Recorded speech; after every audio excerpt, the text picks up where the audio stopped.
All right, so today we're looking at this Ticktime Pomodoro timer. This timer was sent to me so I can make this review for you. This is the new version, and I've used Ticktime Pomodoro timers for the last several years, but there's a big difference between this one and this one. Let me show you some of my favorite features here. First, you see the very large display, a lot bigger than what they've had in the past. And you see there's 4 little icons here, and they have corresponding buttons on the back. So for example, if I want to turn the power off, I can just hit this button in the back and it will turn the power off. So I can see it in the front, but push it in the back. If I want to adjust the time and the date, then I can do that likewise. And what I found that is really cool is to get off that, sometimes you have to actually hit the power. But with the power off, it maintains the time. So I can keep the power off like over the weekend if I'm not using it. I can turn the power off, or more likely, I'm just gonna put it on the base where it keeps it charged anyways, and it's just not gonna be an active display.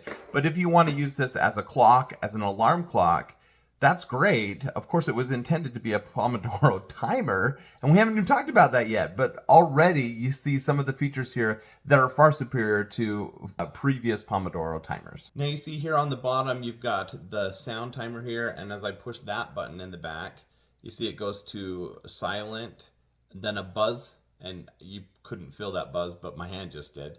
Then we've got the small beep, medium, and the loudest. So you've got a few different settings there for your timer. Let me show you what a Pomodoro timer actually does. Now, right now, it just looks like a clock, which is great. And it has a 5-minute timer at the top. But to start that 5-minute timer, we just rotate it and come back to that 5-minute. And it starts an automatic countdown. Now, as it counts down, it will also count down the colors on the side. So you have a visual egg timer style countdown that helps you know how much time you have left. And then depending on what you have for the loudness settings, it will either buzz or give you a small, medium, or loud beep. Now that's just for 5 minutes, but the cool thing about a Pomodoro timer is here the strategy is to work for a certain amount of time doing something and then to have a rest. So this is typically going to be my rest time. If I want productive time, maybe I want to go for 60 minutes, and then when I'm done, I get a 5-minute break. Or maybe a 10-minute break. Or maybe I don't want to do a 60 minutes. I rarely go that long. For me, it's going to be a 30 and 5. So if I want to be productive, I set my timer for 30 minutes. It goes off. I immediately stop that task, even if I'm in the middle of it. And there's a reason for that.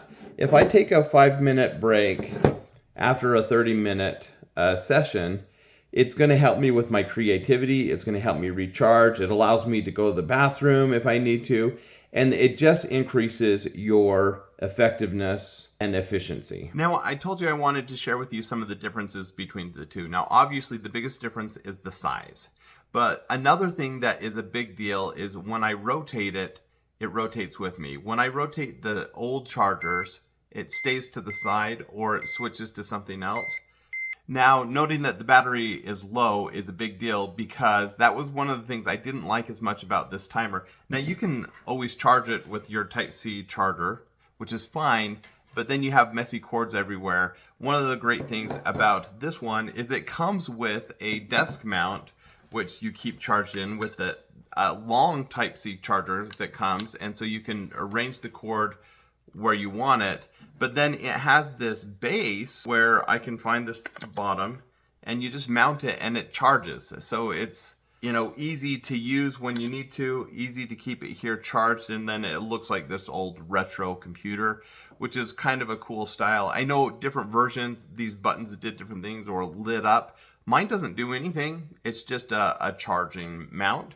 But it's really cool to have that. So I can use the timer when I want. It functions as a clock. When I'm not using it, I never have to worry about charging it and having a dead battery like I did on this one today. All things considered, if you're looking for a timer that's going to help you be more productive in the office or in any aspect of your life, this new Ticktime Pomodoro timer is a great option. Check it out.